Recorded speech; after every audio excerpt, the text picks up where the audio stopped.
Mom dad जो है वो एक ढाबा रन करते थे जब मैं बहुत छोटा था और उनको देख देख के मुझे बहुत इंस्पिरेशन मिलता था और खाना वाना बनाया करती थी किचन में, तो बड़ा शौक होता था हमें भी कि हम भी खाना वाना बनाए। जर्नलिज्म करी, वो एक रिस्क भी था कि यार इतनी अच्छी सैलरी छोड़ के बिल्कुल जीरो से स्टार्ट करना पड़ेगा। ये भी मैं आपको बता दूं, शायद आपको भी नहीं पता होगा कि मैं पंजाब केसरी में इंटर्नशिप भी कर चुका हूँ। तो 1 महीने के लिए मैंने यहाँ पे इंटर्नशिप किया, तो ऐसा लगता है कि मैं घर वापसी हो गई है मेरी। Hello everyone and welcome to punjabkesari.com। जैसा कि आप सभी जानते हैं, पंजाब केसरी हमेशा से यंग और प्रॉमिसिंग टैलेंट को प्रमोट करता आया है। ऐसे ही आज हमारे बीच मौजूद है एक और यंग और प्रॉमिसिंग टैलेंट यानी कि गौरव। आप सभी को बता दें, गौरव एक यूट्यूबर है, साथ ही साथ फूड व्लॉगर भी है। और जो लोग खाने की शौकीन है, इसमें कोई शक की बात नहीं है कि वो गौरव को ना पहचाने। Welcome Gaurav, welcome to Punjab Kesari. अच्छे आपने हमारे लिए शब्द बोले, उसके लिए थैंक यू वेरी मच। और ये भी मैं आपको बता दूं, शायद आपको भी नहीं पता होगा कि मैं पंजाब केसरी में इंटर्नशिप भी कर चुका हूँ। When I was studying in college, तो कॉलेज की जब इंटर्नशिप होती थी तो 1 महीने के लिए मैंने यहाँ पे इंटर्नशिप किया, तो ऐसा लगता है कि मैं घर वापसी हो गई है मेरी। ओके, हमें एक और नया फैक्ट पता चला कि गौरव पंजाब केसरी से पहले से ही जुड़े हुए हैं, वो मास कॉम से पहले से ही जुड़े हुए हैं। उन्होंने पंजाब केसरी में इनफैक्ट इंटर्नशिप भी की है। सो गौरव, आज हम आपके सामने कुछ आपकी लाइफस्टाइल से, आपके फूड चैनल से रिलेटेड क्वेश्चंस रखेंगे और साथ ही साथ फन गेम भी खेलेंगे। So shall we start? Yes yes, absolutely, शुरू करते हैं। ओके, सो गौरव, हमारा पहला क्वेश्चन यही होगा कि जैसे कि आप एक इन्फ्लुएंसर हैं, इतने सारे फैंस हैं आपके, 1 मिलियन से ज़्यादा फॉलोअर्स हैं, मिलियंस में फॉलोअर्स हैं, तो उसके बाद एक इन्फ्लुएंसर को कौन कौन सी परेशानियों का सामना करना पड़ता है, कौन कौन से ट्रोल्स का सामना करना पड़ता है, कौन सी परेशानियाँ आती हैं? देखिए, परेशानियाँ तो ऐसा सच नहीं आती है, बहुत सारी चीज़ें अप्स एंड डाउन्स लाइफ में चलते ही रहते हैं।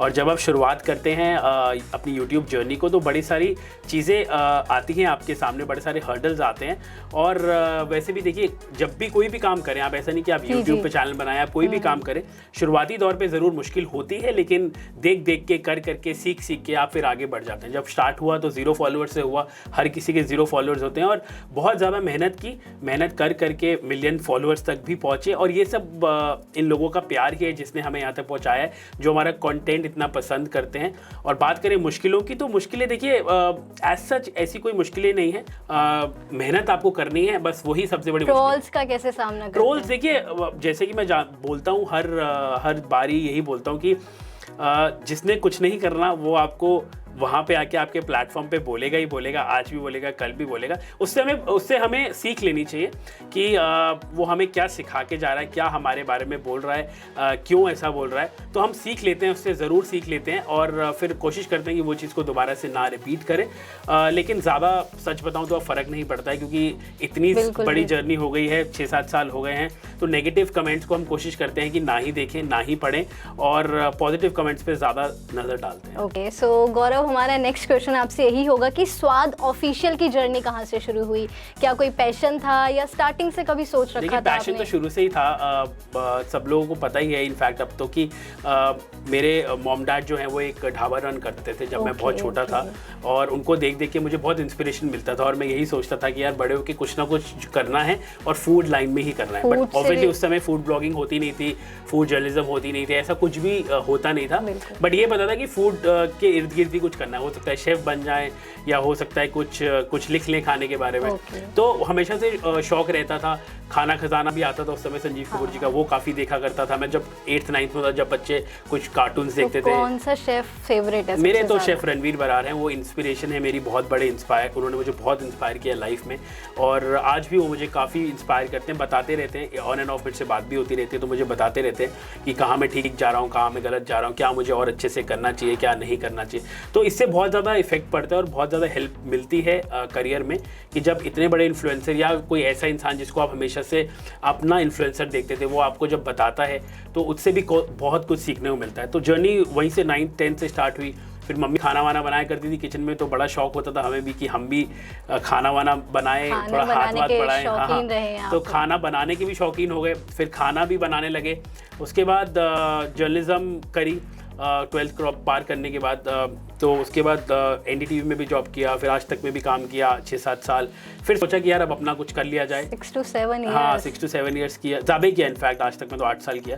तो उसके बाद सोचा कि चलिए अब कुछ अपना करते हैं। और वो उस समय एक ऐसा फेज़ था जो बहुत रिस्की फेज़ भी था, क्योंकि एक वेल सेटल्ड जॉब थी, आज तक के साथ ब्रांड नाम जुड़ा हुआ था, तो एक रिस्क भी था कि यार इतनी अच्छी सैलरी छोड़ के बिल्कुल जीरो से स्टार्ट करना पड़ेगा, बट वो रिस्क लिया और टचवुड वो रिस्क कामयाब हुआ और मैं आज आपके सामने। पंजाब केसरी के साथ जर्नी कैसे शुरू हुई आपकी? पंजाब केसरी के साथ हुई बस जब कॉलेज में होते हैं तो 1 महीने 2 महीने की कहीं इंटर्नशिप करनी होती है, तो उस टाइम पंजाब केसरी में मौका मिला इंटर्नशिप करने का। तो अब तो शायद बहुत साल हो गए, मुझे याद भी नहीं है कि मतलब ये याद था कि ऑफिस यहाँ पे है और एंट्रेंस याद थी और उसके अलावा और कुछ याद नहीं था। बट 1 महीने की इंटर्नशिप करी थी, उसमें भी देखिए हर जगह पे आप कुछ ना कुछ लाइफ में सीखते हैं। तो यहाँ से भी मैंने कुछ सीखा। सीखने को मिला?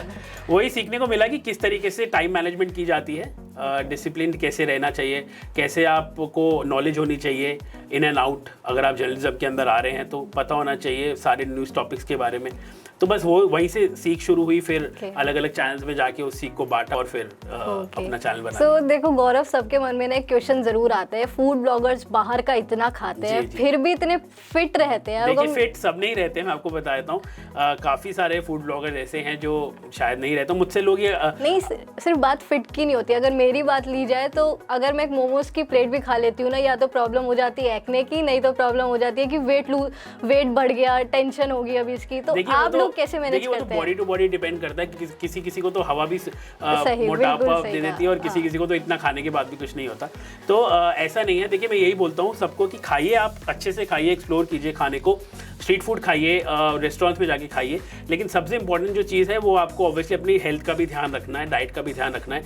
ये नहीं कि आप छोले भटूरे चैलेंज कर रहे हैं तो आप 4-10 छोले भटूरे एक साथ में खा गए, मोमोज का चैलेंज कर रहे हैं तो 50 मोमोज एक साथ खा गए, तो वो ऑफ कोर्स नहीं करना चाहिए। जो आजकल ये चैलेंजेस चल रहे हैं उनको लेकर आप क्या कहना चाहिए? देखिए मैं मतलब ज़्यादा उसके हक में नहीं हूँ। तो आप उन्हें प्रमोट करते नहीं, मैं ज़्यादा मतलब मेरे को लगता है मैं शायद 1 या 2 वीडियोस किए जिसमें खुद मैंने चैलेंज किया ही नहीं है। मैंने ऑब्वियसली जो मैंने पूछा था कि अगर किसी को करना है तो वो कर लो, बट उसके बाद मैंने ज़्यादा चैलेंजेस। डिसएडवांटेजेस कुछ नहीं होते हैं, मुझे ऐसा लगता है कि खाने की बेकदरी होती है कहीं ना कहीं, और दूसरी चीज़ उस तरीके से जो ऑडियंस देखना चाहती है, जैसे हम लोग स्ट्रीट फूड एक्सप्लोरर्स हैं, हम खाने की तलाश करके लोगों तक पहुंचाते हैं कि यहाँ आपको छोले कुलचे अच्छे मिलते हैं, राजमा चावल अच्छे मिलते हैं, आपको यहाँ चिकन अच्छा मिलेगा, आपको मोमोज अच्छे मिलेंगे। तो वो लोगों तक जब हम पहुँचाते हैं तो उनके लिए वो नॉलेजेबल लगता है। जब चैलेंज करते हैं तो ऐसा लगता है कि कहीं ना कहीं मतलब हम चीट कर रहे हैं अपने ऑडियंस को कि यार हमने चैलेंज कर दिया और उनको देखने में मज़ा आया, चलो 1 बार आया 2 बार आया, बट वो चीज़ बार बार कॉन्टिन्यूटी में ना कहीं मोनोटोनस हो जाती है। तो इसलिए मुझे लगता है कि challenges is something which I never supported. Okay, so Gaurav, हमें ये तो पता चला फूड के शौकीन हैं, खाना बनाने के गौरव कितने शौकीन हैं? मैं बहुत शौकीन हूँ जी। जितना मैं खाना खोजने का शौकीन हूँ उतना ही मैं खाना बनाने का शौकीन भी हूँ। मेरी सबसे बड़ी जो थेरेपी है लाइफ की या हॉबी कह लीजिए, वो खाना बनाना ही है। तो मुझे कभी भी लगता है कि यार मैं बहुत स्ट्रेस्ड हो रहा हूँ या एंजाइटी बहुत ज़्यादा हो रही है तो मैं किचन में घुस जाता हूँ और बस अपना म्यूजिक ऑन करके फिर जो भी मेरे को समझ आता है कि किचन में कुछ पड़ा हो या फिर फ्रिज में कुछ पड़ा हो, निकाला और अपना बना दिया। तो फिर सबको खिलाता भी दावत और सबको पसंद भी आती है। तो कह सकते हैं गौरव की हॉबी ये खाना बनाना, खाना है। तो अगर आपको मौका मिले अपने हाथ का खाना बना के खिलाने का, तो सबसे पहली डिश क्या बना के खिलाएंगे आप? देखिए मैं वैसे तो बहुत कुछ बना लेता हूँ और इनफैक्ट मैं चाइनीज़ भी बना लेता हूँ, इंडियन भी बना लेता हूँ, कॉन्टिनेंटल भी बना लेता हूँ। बट मेरी जो फेवरेट डिश है, जो शायद लोगों को सुनने बड़ा अटपटा लगे, करेले मुझे बहुत पसंद है। खाने नॉर्मली लोगों को करेले नहीं पसंद होते, बट मुझे खाने भी पसंद है और मुझे बनाने भी बहुत पसंद है। तो आप करेले बना के खिलाएंगे अपनी ऑडियंस को अगर मौका मिला तो? मम्मी से सीखी है और इतनी टेम्पटिंग रेसिपी है ना कि मतलब जो करेले नहीं भी खाते ना शायद वो भी 4-5 खाने लग जाएंगे, बिल्कुल फेवरेट हो जाएंगे करेले उनके भी। तो करेंगे कभी गौरव के करेले भी ट्राई की, मतलब कोशिश करेंगे कभी करेले बनाएं और आपको भी खिलाएं। तो गौरव, अब हम एक छोटा सा गेम खेल लेते हैं। तो favourite food in Delhi? Rajma चावल। कौन सा स्ट्रीट फूड सबसे टेम्पटिंग लगता है? सबसे tempting chole bhature. Okay, favourite cafe in Delhi? मेरा जगरनॉट। ओके, अगर फूड ब्लॉगर्स की बात करें तो अपने आप को छोड़ के कौन सा फूड ब्लॉगर पसंद है आपको सबसे ज़्यादा?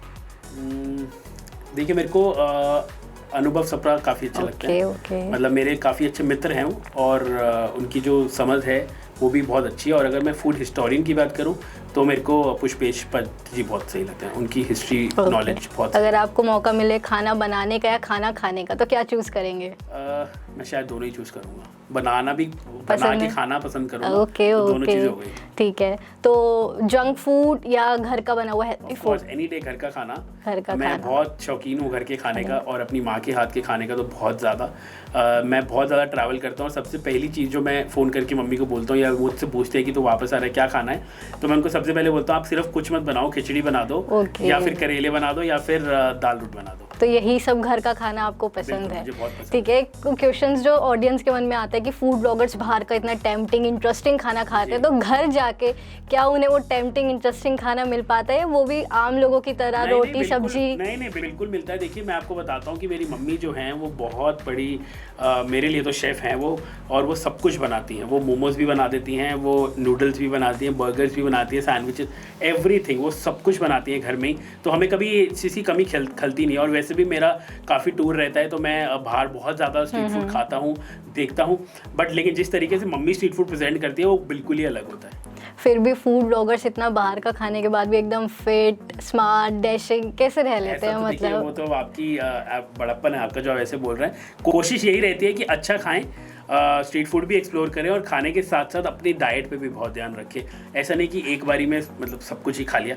खाते हैं प्रोपोर्शंस में, मैं तो बिल्कुल प्रोपोर्शंस में खाता हूँ, और प्रोपोर्शंस में खाने के साथ साथ सारे खाने का स्वाद लेता हूँ। छोले भटूरे भी खाता हूँ, मोमोज भी खाता हूँ, राजमा चावल भी खाता हूँ, एवरीथिंग, मतलब पिज़्ज़ा भी खाता हूँ, बर्गर भी खाता हूँ, लेकिन प्रोपोर्शन में खाता हूँ। ये नहीं कि एक ही बारी में मतलब 8-10 भटूरे खा लिए, वो खा भी नहीं पाऊंगा मैं।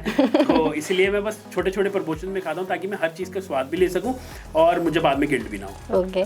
सो गौरव, एक क्वेश्चन जो आजकल इन्फ्लुएंसर ग्रो कर रहे हैं, या मतलब आगे जाकर एक अपने करियर एक इन्फ्लुएंसिंग चाहते हैं, या फूड ब्लॉगर बनना चाहते हैं, एक अपना करियर यूट्यूब या इंस्टा पे देख रहे हैं, उनके लिए आप क्या कहना चाहेंगे? यही कहना चाहूँगा कि बहुत अच्छी बात है। अब वो ज़माने चले गए हैं जब लोगों के बच्चों के पेरेंट्स बोलते थे या टीचर्स बोलते थे कि आप बड़े होकर टीचर ही बनिए, या आप लॉयर ही बनिए, या आप डॉक्टर ही बनिए। तो अब मुझे लगता है कि कहीं ना कहीं वो एरा चेंज हो चुका है। अब लोग जो हैं, इनफैक्ट मेरी बेटी भी है, तो मेरी बेटी से मैं पूछता हूँ तो आपको क्या बनना है, बोलते मुझे यूट्यूबर बनना है।